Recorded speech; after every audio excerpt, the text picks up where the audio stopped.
Tennis à la maison, épisode 10. Bonjour à tous.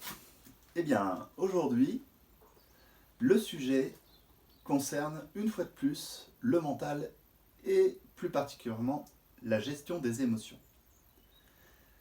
Alors quand j'ai commencé à me lancer dans ces vidéos, je ne pensais pas que ça allait me procurer autant de plaisir et que ça allait autant flatter mon ego.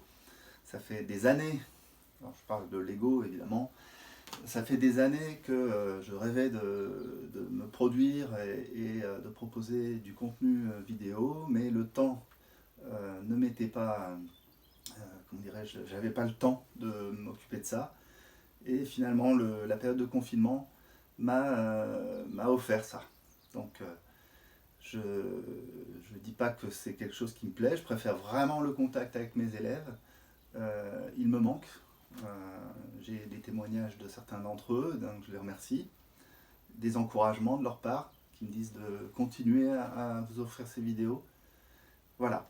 Donc aujourd'hui, on va parler d'un exercice que j'ai déjà proposé à certains de mes élèves. Et au passage, je vais vous montrer un t-shirt. Ça n'a rien à voir, mais je l'aime bien.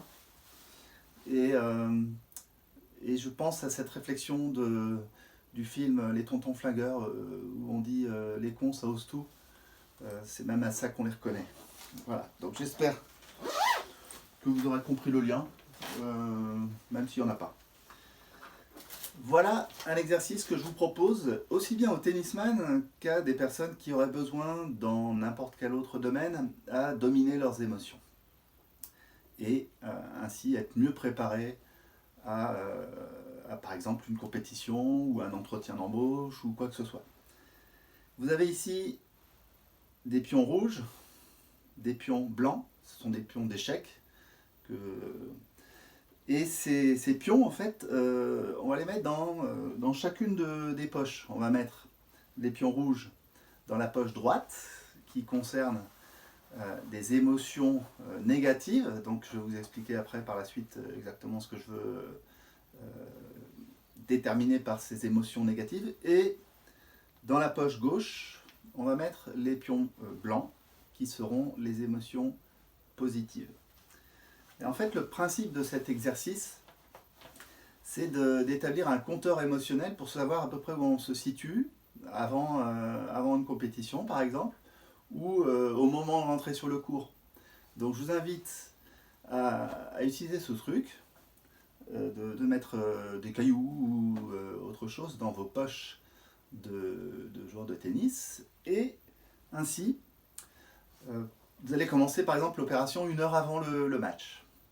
Et puis tout d'un coup vous dites oh là là, par exemple oh, je vais jouer en perf, le gars est plus fort que moi. Oh, vous avez cerné, vous avez reconnu là pendant votre réflexion, pendant votre pensée, vous avez reconnu comme une émotion négative, quelque chose qui vous met un peu de pression entre guillemets. Donc à ce moment-là, vous vous servez de votre compteur émotionnel, vous piochez dans votre poche gauche et vous enlevez une émotion positive que vous allez mettre dans la poche droite.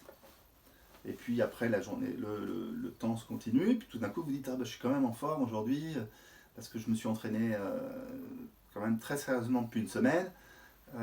Et hop, là c'est le contraire, vous avez une bonne émotion, une émotion positive, donc vous repiochez et vous faites basculer de la poche droite à la poche gauche. Et puis ce compteur va se prolonger, et puis au fil du temps, à un moment donné, vous aurez un compteur qui va s'équilibrer dans un sens ou dans un autre.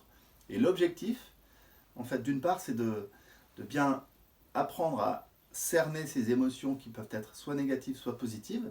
Ça, c'est le premier objectif. Et le deuxième objectif, c'est d'essayer d'aller contrer chaque émotion négative par une émotion positive immédiate pour pouvoir avoir finalement un compteur émotionnel positif avant de rentrer sur le court, d'être en pleine confiance, en pleine possession de ses moyens, et ainsi être le meilleur pour battre votre adversaire. Voilà, j'espère que cette vidéo vous aura plu. En tout cas, moi je sais que ce truc m'a aidé, et je vous souhaite une bonne journée et à très bientôt.